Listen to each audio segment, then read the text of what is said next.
Boa tarde. O tema do nosso artigo é Sistema de liberação de nanodrogas no tratamento de feridas e regeneração da pele. O trabalho foi realizado pelas alunas Bruna Orihashi, Paula Rodrigues e Tatiana Quintan, para a disciplina de pesquisa em ciências farmacêuticas. O artigo escolhido foi baseado na palestra do professor Dr. Arídio Matos, que tem como linha de pesquisa o desenvolvimento dos curativos bioativos à base de óleo de peixe para cicatrização de feridas cutâneas.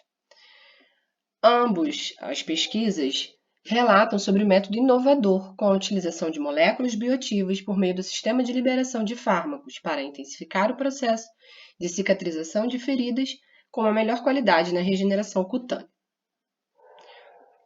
Nosso artigo foi publicado no ano de 2019. Feridas são definidas como um dano ou ruptura da pele, causada por trauma, por condições médicas ou fisiológicas. Podem ser classificadas de duas maneiras. São classificadas como feridas agudas ou feridas crônicas, onde as feridas agudas geralmente resultam de danos mecânicos ou exposição a calor, extremo, irradiação, produtos químicos e costumam cicatrizar em curto período de tempo. As feridas crônicas normalmente são complicações de algumas doenças específicas, como a diabetes, e elas requerem mais tempo para uma cicatrização, possuindo alta taxa de reincidência se a doença primária não for curada ou tratada. Pode ser classificada também de acordo com a profundidade, sendo consideradas superficiais, de espessura parcial ou de espessura total. O processo de cicatrização de feridas ocorre em três fases: a fase inflamatória, a fase proliferativa e a fase de reepitelização. Ela é um processo, essa cicatrização é um processo fisiológico complexo que envolve células, mediadores, componentes da matriz extracelular, vários fatores de crescimento e proteases. Na figura ao lado, nós temos uma situação que mostra uma ferida, né, a partir inicialmente de um trauma na pele, que vai levar a uma inflamação, seguida de proliferação e, por último, de reepitelização. A fase inflamatória, ela geralmente dura de 2 a 5 dias. E a homeostasia, ela se inicia imediatamente pelas plaquetas, que formam um coágulo para parar o sangramento. Essas plaquetas, elas são ativadas pela trombina e vão liberar vários fatores de crescimento. Esses mesmos fatores de crescimento vão se difundir pelo tecido da ferida e vão servir como sinais biológicos para atrair outras células, os neutrófilos, os monócitos, os leucócitos, os macrófagos, que vão irradiar mais ainda a inflamação, protegendo a pele de infecções e secretando mais fatores de crescimento. A fase proliferativa, ela vai levar de 3 dias a 2 semanas. E vai ocorrer uma migração, uma proliferação, uma migração celular. Ocorre migração de fibroblastos, que também vai desencadear a estimulação de fatores de crescimento. Alguns desses fibroblastos, eles se diferenciam em microfibroblastos e desempenham um papel na contração da área da ferida. A seguir, para finalizar, tem a fase de reepitelização, que vai variar de 3 semanas a 2 anos após a lesão. Nessa fase, o colágeno 3 na matriz extracelular, ele é gradualmente substituído pelo colágeno 1 e as fibras de colágeno evoluem para uma estrutura de treliça mais organizada, aumentando assim a resistência à tração da pele cicatrizada.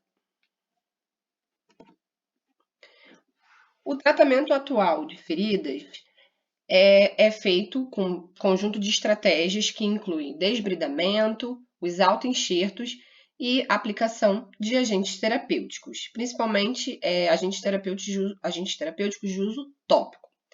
O objetivo do tratamento das feridas vai ser prevenir infecções graves, acelerar a cicatrização dessas feridas e reduzir a dor dos pacientes. Aqui nós vamos falar um pouco sobre essa liberação das nanodrogas para o tratamento dessas feridas e regeneração da pele. Esse novo sistema, ele possui um imenso potencial na eficácia terapêutica, vai prevenir a degradação e sustentar a liberação das drogas, e vão sendo adotados na cicatrização, na regeneração da pele. Alguns desses sistemas que nós vamos falar são os lipossomas, as nanopartículas poliméricas, as nanopartículas inorgânicas, as nanopartículas lipídicas, as estruturas nanofibrosas e o nanohidrogel.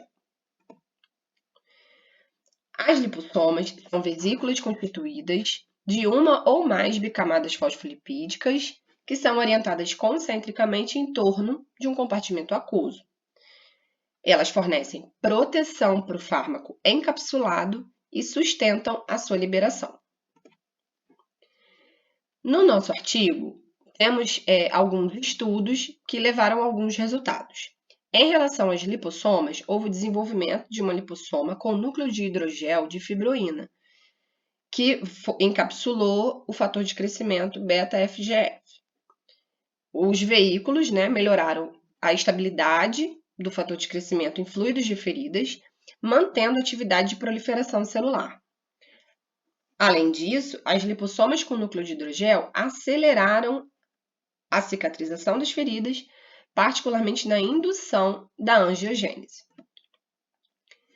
Houve também um estudo com as lipossomas elásticos catiônicos, que contém o complexo do fator de crescimento, que aceleraram a taxa de fechamento da ferida em um modelo de camundongo diabético, havendo um encolhimento máximo do tamanho da ferida em 58%, quando comparado com um complexo de fator de crescimento nativo. Outro exemplo são as nanopartículas poliméricas, que são sistemas coloidais biocompatíveis que vão proteger o fármaco da degradação pelas proteases que estão presentes na ferida. Eles são liberados de forma controlada para reduzir a frequência de administração do fármaco.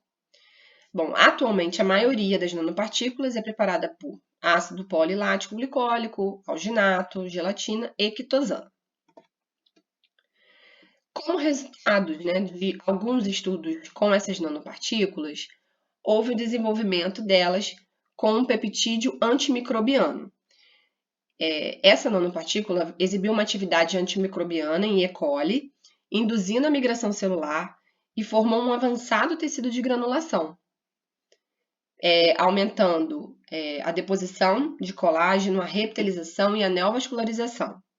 Além disso, também melhorou a angiogênese e modulou uma resposta inflamatória pela regulação de interleucina 6 e pelo fator de crescimento endotelial vascular. Houve também, nessa nanopartícula, a incorporação de anfotericina B,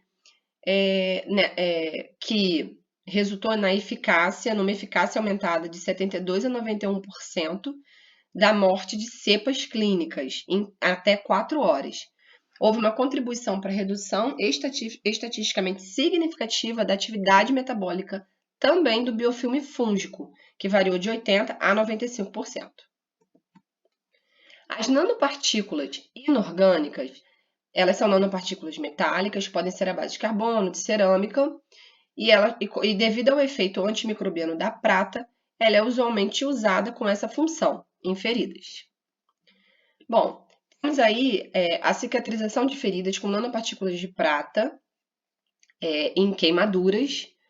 Houve uma cura rápida, dose dependente, observou-se uma melhora na aparência superficial da ferida e os estudos adicionais demonstraram a cicatrização relativamente rápida da ferida e redução da inflamação mediadas pela elevação dos fatores TGF, VEGF e interleucina 6 induzidas por essas nanopartículas.